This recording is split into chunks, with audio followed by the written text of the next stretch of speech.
the Geelong Community Survey is looking at Geelong's clever and creative vision, which was established by the council quite a few years ago. And what we're trying to establish is whether the clever and creative vision has actually been acted on by the Geelong Council, and also where it goes from here.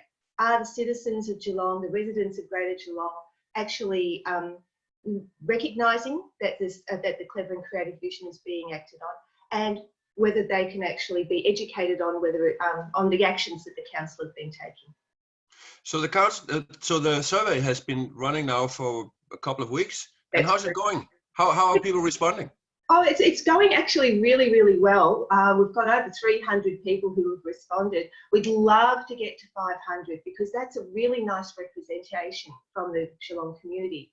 But it's also interesting that we've got very few people from the northern areas of Geelong. While we still have a representation, we'd love to have more from the Windermere area and anywhere from the northern Geelong and eastern Geelong. We've got a high representation from South Geelong. I hope that doesn't mean that South Geelong care more about this than other places. So come on, all you people in North Geelong.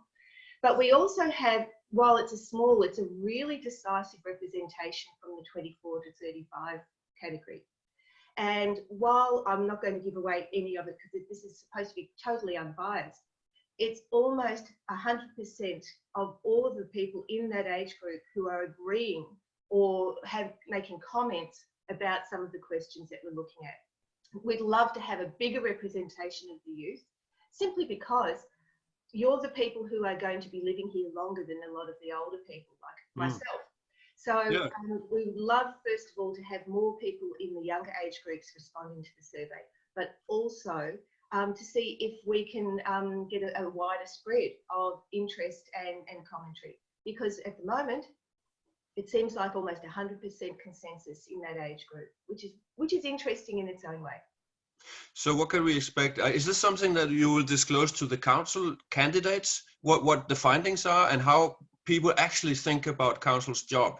Absolutely. And it's not only going to be given to the councillors and the mayor that are sitting at the moment, but any candidate in the coming October elections, whether they are held in October or are extended, any candidate that wants to have access to the data will be given it, and also be made available to the general public as well, so that it's going to be completely open to anybody who wants to not just look at it, but access the data.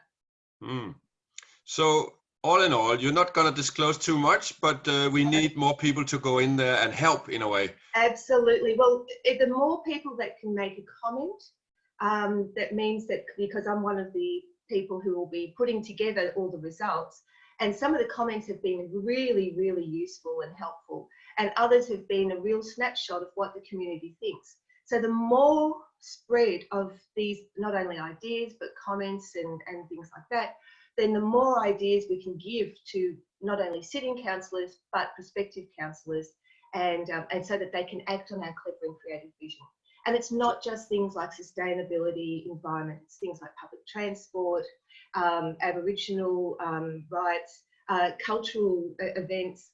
All those sorts of things are being questioned, and they're all part of the council's clever and creative vision.